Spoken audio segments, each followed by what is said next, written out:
I would like to extend a warm welcome to all the delegates of the AIFUCTO National Seminar and everyone present here. Ladies and gentlemen, it is an honor, not just for Kohima Science College and the other government colleges in Nagaland, but it is also an opportunity for people residing in this far-flung geographic location to highlight and also share with AIFUCTO the many achievements that we have had along the journey. We can continue to dare to think about education going into the future.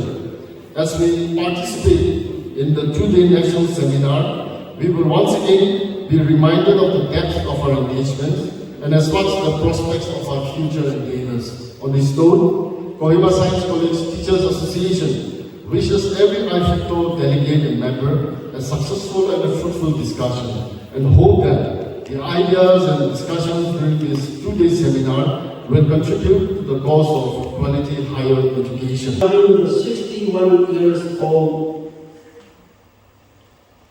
and the world largest body, All India Federation of University and College Teachers Organizations, is one of its representatives.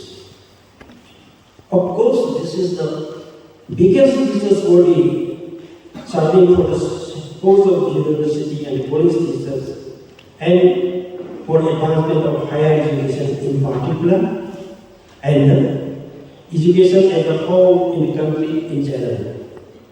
The AIFUCTO stands high as an organization of teaching community serving for various issues, educational and social. Now it should be our boundary duty to strengthen the teachers movement in the Northeast region to work at best level.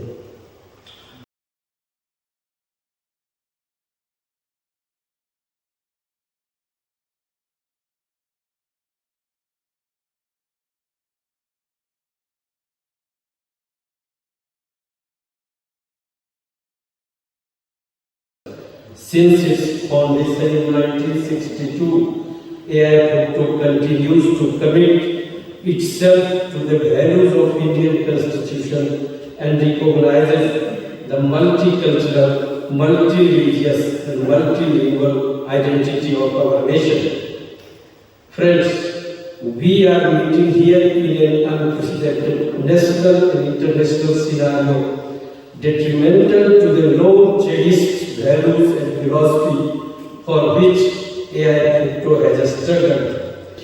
The educational scenario of our nation also suffers from the evils of new liberal economic measures, retreat of the state from the domain and powerful entry of market forces have provided serious threat to inclusive education system of the nation. To make the matter worse, the NEP 2020 came into effect on the 28th of July 2020, taking the advantage of the epidemic situation and by passing the parliament views of the states and stakeholders, the union government forcibly imposed the NEP 2020 on the collective wisdom of the nation. Now, no stones are now being left unturned to implement the policy at a rapid pace. Directions are issued, reports are summoned, thereby posing a great threat to the future of the country. Even as the policy declares its motives of reflecting the aspirations of the 21st century, several attempts at privatization, commercialization, centralization, and saffronization are perceived throughout the policy.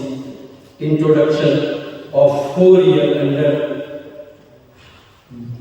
undergraduate program, multiple entry-exit academic bank of credit, steps to introduce a single centralized governance structure in the name of Higher Education Commission, centralized admission procedure, tenure system of appointment of faculty, agenda of exclusion without any firm commitment to reservation, reforming of history syllabus, setting up Center of Indian Knowledge System on the pretext of disseminating ancient Indian culture and heritage, curtailment of funds for science and research, attacking on scientific temper by deletion of Darwin theory and periodic table from the science of syllabus of the schools.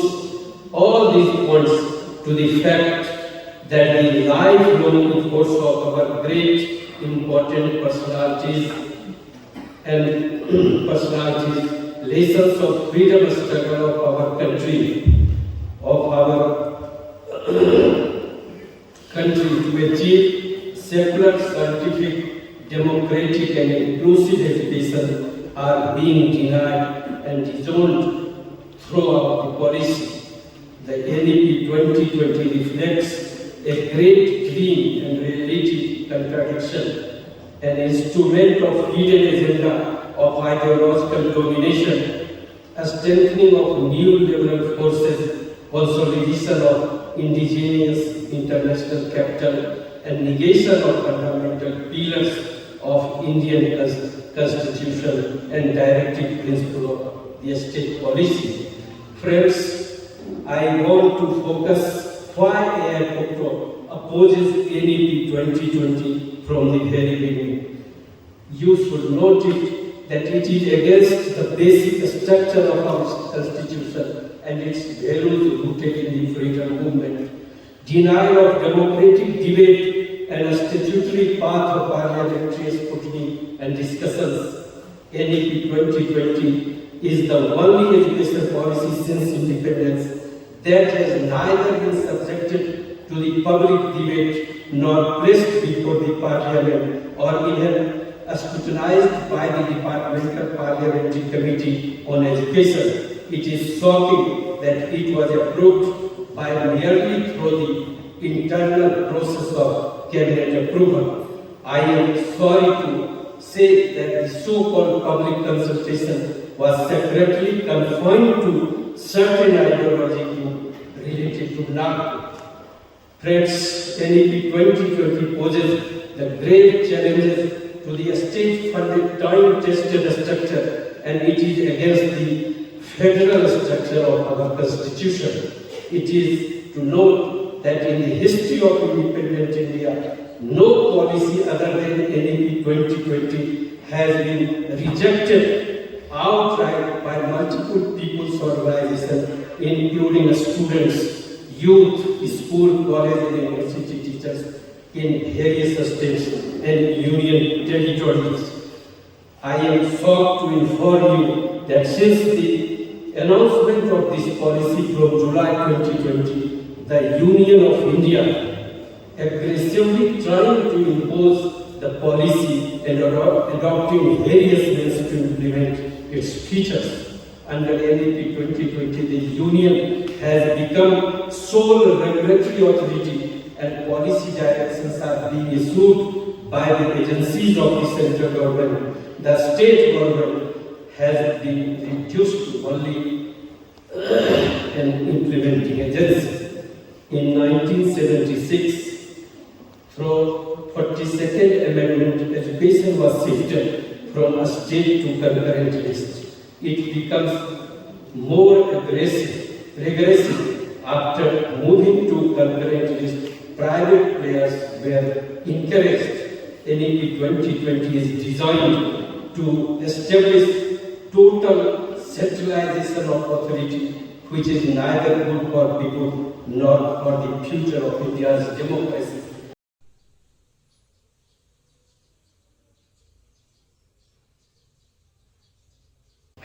This 2 days AIFUCTO, with the help of ANGCTA, is organizing a seminar on NEP 2020 and listening quality higher education. AIFUCTO is of the firm opinion that under the present structure of NEP, quality education is a dream and distant possibility. There is a quality higher education. There is an urgent necessity of redesigning and refreshing of the NEP 2020 to serve as a focal point of inclusion and quality education. AIFUCTO's viewpoint expressed through representation, memorandum, educational programs, and through joint action of all the stakeholders, through joint forum for movement on education, did not find democratic response by the central government. The NEP 2020 is a corporate communal conspiracy to demolish the constitution's foundation on which the people of the country wished and dreamed for visualizing education. The views in NEP 2020 are so fundamental in order and base that the document cannot be rectified by redrafting. The 2 days deliberation of AIFUCTO here will definitely provide a way to oppose the undemocratic, retrograde, unscientific and exclusionary NEP 2020 and thereby save education, save our campus and save our future of nation. Let reason dictate, not wins, and be prepared for a greater struggle to transform our system of education to meet the growing negative challenges and ensure our constitutional ethos. We are here to discuss the topic NEP 2020, Envisioning Quality Higher Education. Friends, I believe quality lies in quantity. If the quantity is very small, you don't have enough options to find or to select what is going to be the better quality or not. And as it appears, this new education policy 2020, in spite of the demands of almost all the democratic teachers organizations, that is, and this demand is not a new demand, it is a demand for quite some time. That is, the education system in India should be combinations of 3 E's. It should be entry to education for all, equity in education, and excellence in education. But what has been proposed through NEP 2020 is not the combinations of 3 E's, but instead it is combinations of 3 C's. What are those 3 C's? Centralization, commercialization, or you may call it corporatization as well, and communalization. This is the major reason why we are opposed to it. This new education policy, when proposed in the month of July 2020 during the peak period of COVID pandemic, all of us are very eager to know what is there inside, because after a long 34 years, another education policy has come. Prior to this, it was 1986 when NEP was proposed by, at the time of the Prime Minister, Rajiv Gandhi. After so long years, so many years, new education policy has come. So we all went through it, and what we found that this education policy is very well drafted, and the language is very lucid, in very simple way it has been presented. On your first reading, it may appear that there is nothing, not much to oppose But when you read between the lines, you'll find this education policy is going to be a dangerous education policy in so far as some aspects of this education policy is concerned. Actually, in this education policy, many times reference has been made to the ancient India and its root. It has been mentioned that the knowledge of ancient India, Tokhosila, Vikrotshila, Nagaland, etc., are to be utilized properly at the present situation. Yes, we must do that. Because any knowledge enriches. But the question is, why only ancient India? Why not the medieval period, which is recognized as the Islamic period? What is the problem? Then again, a new education policy has come. Government has declared its goal that in 2035, the gross enrollment ratio has to be increased to 50% almost. Yes, very good. We also welcome this target and welcome this announcement. For that, education has to be spread all over, which requires huge sum of money. But in this new education policy, 66-page document, you will never find anywhere any commitment from the Indian government that what is going to be the financial responsibility of the Indian government. On the contrary, what they have proposed that the spreading or the expansion of education will be through PPP model. And by the PPP we understand public-private partnership. But in this new education policy, one P has been changed. In place of private, it is being referred to as philanthropic partnership. Public philanthropic partnership. Friends, it's my humble question to all of you. Can you name some or a few such philanthropic organizations who,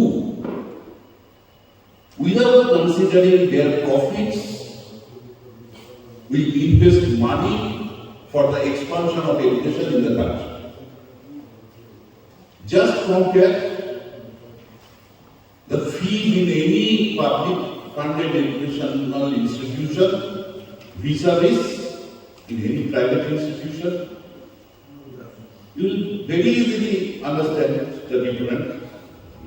Therefore, in this way, if that happens, that entering the education from the downtrodden class people or common people will day by day decrease, and as a result, we shall reach or we shall actually reach at a point of time where the education system, not the many, but the means, will be the main criteria. And in education system, it will be the survival of the richest, not the weakest. This is going to happen. Again, at this time, when on one hand this new education policy says that they will try to improve the scientific temper among the students. On the other hand, what is really happening in practice? Very recently, Darwin's theory of evolution has been removed from the syllabus. Mendeleev's periodic table is also being removed from the syllabus. CSIR scientists are being sent to Ajodhya Ram Mandir to explain how on Ram Navami the vast ray of sunlight will fall upon the Ramlala. Is this the way of spreading scientific temper? And so many things are there. Like, we are nowadays very much familiar with some catchy slogans like self-reliance, Atmanirbhar Bharat, references being given to be mentioned in here, and all these things. And at the same time, foreign university bill is being passed. We don't have enough confidence in ourselves. That's why we are inviting them. That is just to destroy our well-established universities in future. Already in Gujarat, one Australian university has opened its campus. On one hand, we shall talk about self-reliance and we shall pass the foreign university bill also. Similarly, another very catchy slogan was Beti Padhao Beti Bachao. Our Honorable Prime Minister used to speak. But in this 66-page document, nothing has been mentioned about gender equilibrium in education or, in particular, women education. 2 points: the contractual matters of the teachers and the superannuation. So I will not emphasize much on that, but the contract teachers are facing a lot of hardship in their salaries. As you all know, they are getting very little salary, and that also not timely, very little. So they don't get salary on time. So they also have a family, they also have a personal need, and they are having a lot of hardship. So this is one of the issues that we have. Another is the superannuation. It is, I'm not repeat again. Another is matter concerning the ANTA is the long due of placement. The process of placement and promotion takes too long. And so when the placement and promotion is taking too much time, demoralizing the teachers in the profession. So this has to be expedited in this process.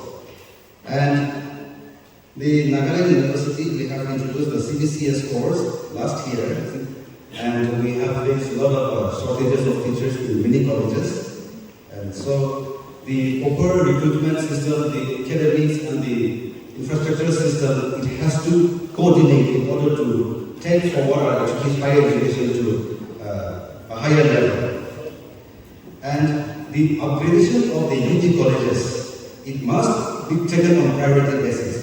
The existing UG colleges must be upgraded with the proper infrastructural facilities, and also upgrade to the PG colleges where the students can also get the privilege to pursue their studies, and also then we also create better avenue for the teachers as well. And not only that, the care of the teachers will also be enhanced. Now we have a very limited care prospect. Many teachers, many senior teachers, we enter our profession as associate professor. So, opening up of PG colleges, it will also create more research environment, and also it will help the teachers to progress into the level of the professorship. And so this also must be addressed. And the upgradation or development of a institution, of one college, one institution, right? The government must have a proper process of recruitment of teachers and staff. The development of one college should not be at the cost of another college. And we should not take only the students on trial basis. We must prepare the system properly, and we have to take our students forward to give the proper higher education to them. So these are some of the issues. We don't have the state universities. It's a high time that we also have the state universities, so that our students can also pursue their PG, their PhD, their research. So that facility also has to be created in the state.